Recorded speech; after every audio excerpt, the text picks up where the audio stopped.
വൈദ്യുതി പ്രതിസന്ധി രൂക്ഷമായ സാഹചര്യത്തിലും സംസ്ഥാനത്ത് വൈദ്യുതി നിയന്ത്രണങ്ങൾ ഉണ്ടാകില്ല. ഉയർന്ന നിരക്കിൽ പവർ എക്സ്ചേഞ്ചിൽ നിന്നും വൈദ്യുതി വാങ്ങും. നിയന്ത്രണങ്ങളെക്കുറിച്ച് ആലോചിക്കേണ്ടതില്ല എന്നാണ് സർക്കാർ നിലപാട്. തെരഞ്ഞെടുപ്പ് അടുത്ത സാഹചര്യത്തിൽ കൂടുതൽ വൈദ്യുതി എത്തിക്കാനാണ് നീക്കം. വി എ ഗിരീഷ് തിരുവനന്തപുരത്ത് നിന്ന് ചേരുന്നു കൂടുതൽ വിവരങ്ങളുമായി. ഗിരീഷ്, മുഖ്യമന്ത്രി വിളിച്ച യോഗം എപ്പോഴാണ്? എന്തൊക്കെ പരിഹാര സാധ്യതകളാണ് തേടുന്നത്?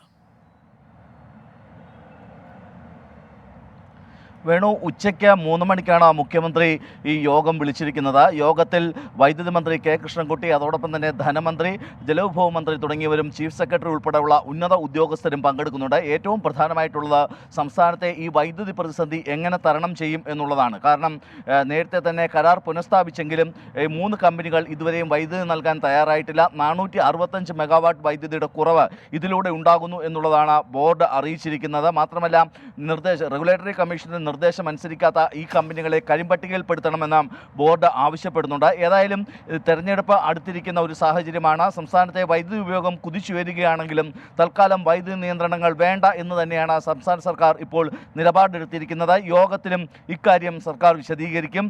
എന്നാൽ അതോടൊപ്പം തന്നെ വൈദ്യുതി നിയന്ത്രണങ്ങളില്ലാതെ മുന്നോട്ട് കൊണ്ടുപോകുന്നതിന് ഏതൊക്കെ തരത്തിലുള്ള സംവിധാനങ്ങൾ ഒരുക്കാൻ കഴിയും എന്നുള്ളതാണ് യോഗം ഏറ്റവും പ്രധാനമായും ചർച്ച ചെയ്യുന്നത്. ഇതിൻ്റെ ഭാഗമായി പവർ എക്സ്ചേഞ്ചിൽ നിന്നും ഉയർന്ന വിലയ്ക്ക് വൈദ്യുതി വാങ്ങുന്നതിനുള്ള അനുമതി ഇന്നത്തെ യോഗം വൈദ്യുതി ബോർഡിന് നൽകിയേക്കും. ഏതായാലും ഇങ്ങനെ സംഭവിച്ചാൽ പോലും യൂണിറ്റിന് 10 രൂപയ്ക്ക് മുകളിലാണ് ഇപ്പോൾ പവർ എക്സ്ചേഞ്ചിലുള്ള നിരക്ക്. ഇതനുസരിച്ച് വലിയ തരത്തിലുള്ള ഉയർന്ന നിരക്കിൽ വൈദ്യുതി വാങ്ങേണ്ട ഒരു സാഹചര്യം ഉണ്ടാകും. ഇത് പിന്നീട് സർചാർജായി ജനങ്ങളിൽ നിന്ന് തന്നെ തിരിച്ചു പിടിക്കുന്ന ഒരു സാഹചര്യം വൈദ്യുതി ബോർഡ് സ്വീകരിക്കും. അങ്ങനെ വന്നാൽ ഏതാണ്ട് 2 മാസങ്ങൾക്ക് ശേഷം സംസ്ഥാനത്ത് വീണ്ടും വൈദ്യുതി നിരക്ക് ഉയരുന്ന ഒരു സാഹചര്യത്തിലേക്ക് എത്തും. നിലവിൽ ഇതല്ലാതെ ഈ പ്രതിസന്ധി പരിഹരിക്കുന്നതിന് മറ്റൊന്നും തന്നെ സർക്കാരിൻ്റെ മുന്നിലില്ല. അതുകൊണ്ട് തന്നെയാണ് സർക്കാർ ഇപ്പോൾ ഇത്തരത്തിലുള്ളൊരു ആലോചന നടത്തുന്നത്. മറ്റൊന്ന്, വിവിധ വകുപ്പുകൾ KSEBക്ക് നൽകാനുള്ള കുടിശ്ശിക അടിയന്തരമായി നൽകുക എന്നൊരാവശ്യമാണ്.